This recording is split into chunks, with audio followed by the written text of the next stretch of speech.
देखल ना चाहे प्यार के दुश्मन लोग भाई।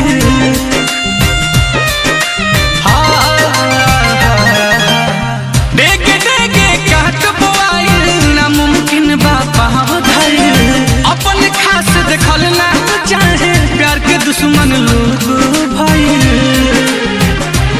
प्यार के फूल सूखल नफरत वाला घाम से बदनाम भइनी रानी तोहरे नाम से।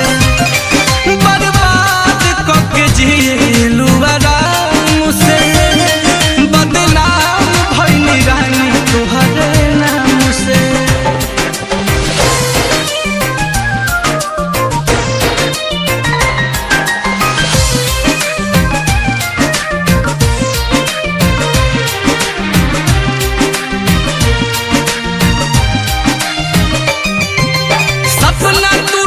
शीशा जैसे दिल चकना चूर भइल। नीलकमल अखिलेश कलेश में मुएला मजबूर भइल।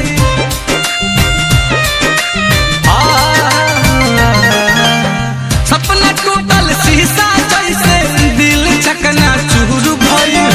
नीलकमल अखिलेश कलेश में मुएला मजबूर भइल। तू सलामत रह जी रही